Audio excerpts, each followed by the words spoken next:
ఆ గూఢ వ్యక్తి చెప్పిన మాటలు సారాను లోపల నుంచి కలిచివేశాయి. నువ్వు వాటిని చూశావు. ఇప్పుడు అవి నిన్ను గమనించాయి. ఈ మాటలు ఆమె చెవుల్లో ఎప్పటికీ మార్మోగుతూనే ఉన్నాయి.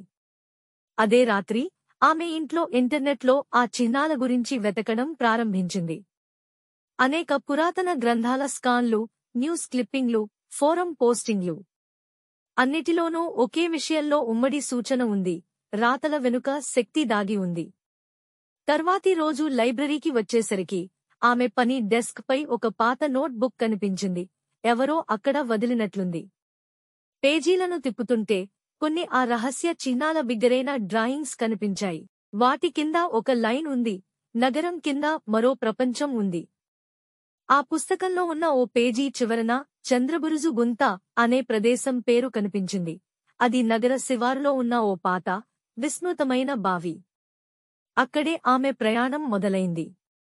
ఒక రాత్రి జ్యోతి తీసుకుని సారా ఆ బావి వద్దకు చేరుకుంది. అక్కడ రాళ్లమీద తాను చూసిన అదే చిహ్నం చెక్కబడి ఉంది. జ్యోతి వేసే వెలుతురులో ఆమెకు గ్రహించబడింది: ఆ చిహ్నం కింద ఓ రహస్య మార్గం ఉంది. దాన్ని స్పర్శించిన వెంటనే రాళ్లు కదిలిపోయి ఓ ద్వారం తెరుచుకున్నది.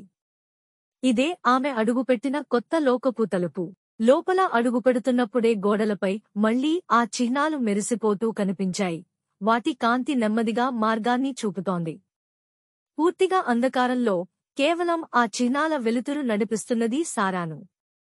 ఆమెకు ఇప్పుడే స్పష్టమవుతోంది: ఈ మార్గం వెనక ఓ శక్తి ఉంది, ఓ రహస్య సమాజం ఉంది, మరియు ఓ సత్యం ఉంది. అది తెలిసిన తర్వాత ఆమె జీవితం ఇక పాతదిగా ఉండదు. తర్వాత ఏమవుతుంది? సారా ఆ లోకంలోకి అడుగుపెడుతుందా? ఆ చిహ్నాలు నిజంగా శక్తివంతమైనవేనా, లేక ఆమెకు మానసిక భ్రమ?